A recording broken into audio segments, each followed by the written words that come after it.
This year, mallard ducks have been a huge part of my support system. They have fed me as much as I have fed them with nuts, oats, vegetables. Yes, they are deluxe ducks. And so today, I wanted to dedicate that video to them as they are my besties by sharing 6 lessons of leadership from ducks. Lesson number 1, your great soft skills will make you a great leader.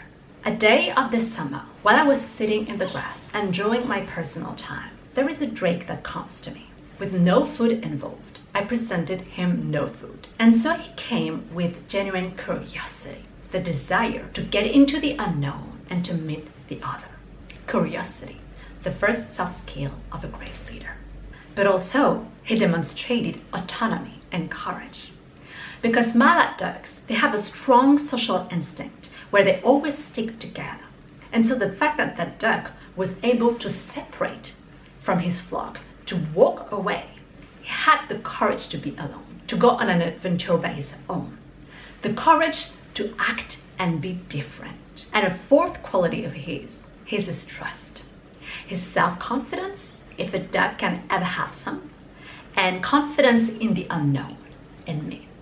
Because for having known all my ducks for 3 to 4 months now, I know there is that one duck that I called Olive, who is very fearful of humans. Every time I hand him food, he would flee because he would be scared that I would slap him or that I would shoo him away. And so why do I mention those 4 qualities? Because eventually, little did that duck know that I actually had food in my bag. So I pull out a bag of cashews that I give to him. His great character got rewarded. It opened doors of food or doors of opportunity to him.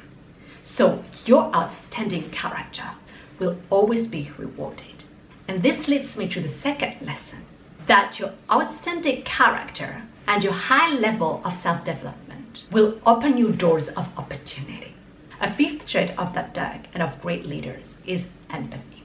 I remember that first time we got to spend magical 15 to 20 minutes of uninterrupted quality time together, where we interacted, we truly related, we communicated even, because I remember while I was sitting, I opened my mouth wide, and he would respond to my behavior by clapping his beak, like he had kept his duckling instinct of expecting food from his mother. He treated me like his caregiver. And I don't remember if it was right before or after, but I think something of the neuroscience of connection happened. While I was contemplating his feather, his soft gaze lost in the dark green of his feathers, enhancing his clear cheeks. I named it Edit Green. And at the same time, I saw clearly in my mind a flash of lightning, of 2 neurons that connect. And I'm pretty sure that those are the one of our human-animal bond. That day, we got bonded. Because the day after, while I was there in a group of 5, who do I see coming?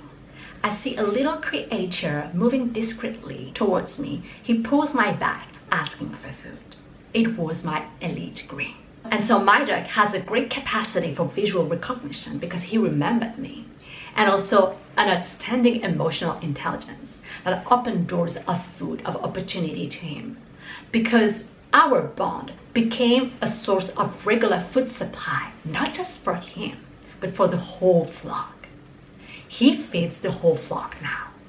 And so my advice here is, do not neglect, value the relationships in your life, because without sounding opportunistic, they are a source of opportunity. My 3rd lesson of leadership from ducks is, the best leader is the one that has empathy versus strength leadership. Your outstanding relational skills, like kindness, the ability to listen, humility, will differentiate you. They will put you ahead of others. This summer, I really witnessed the rise of a leader. I can tell you that my duck was far from being dominant. Every time I would go to the park, I would feed him. And I would see other ducks who would make him miserable. They would try to attack him, to pluck him. I remember one day, there was that big, aggressive, maybe even dominant duck who would beg for food louder than the others. And there was my duck and him facing each other, and suddenly they fought. They fought very hard to the point where the big drake, he threw mine away from the block, like 10 meters away. I saw my duck lonely, excluded like a renegade. And also a hen pulled a feather from his tail, which I felt for him. And so all ducks would be wicked with him, jealous of him. And so a fourth lesson of leadership here: your ascension to the top will cost you feathers. Just like for that mallard, people will dislike you. They will be jealous of you, they will envy you, they will try to put a spoke in your wheel. Okay? Expect to have challenges, but those challenges will strengthen you and they will make you a great leader. There was no leadership without hardship. And so what happened to that duck eventually? I saw that my drake started to lose confidence. Every time I would hand him food, he would step back, he would be hesitant. He would let other ducks rip it off from him. He was scared of rejection, of not fitting in his flock anymore. Just like the fear of rejection exists in human society. The sense of belonging is universal between all species. And what I read in that fear actually was empathy again. Because he wouldn't feel fear if he didn't feel his duck's friends' feelings, their envy. And I also read humility, a sixth trait of great leaders, because he would always step back instead of putting himself forward and claiming for food. So empathy and humility, which is the fifth lesson of leadership from ducks. If empathy was the gateway to his opportunity, humility was the ultimate entrance to his leadership position. Humility was the origin of his ascension. Today, when I see him, I see a duck that has gained confidence back again. Every time that I visit him in the park, he's the first duck that walks towards me, and other ducks, they follow behind. He literally opens the way, the gateway to food. He walks with a dignified posture of diplomat, which makes us, within the scope of this park, the two best ambassadors of our own species. Other ducks tend to respect our unique connection because they make room for him, and sometimes even they wouldn't touch his food. They think this is his food that he earned from his unique capacity to bond with humanity. And eventually, my duck, Elliot Green, has become unafraid.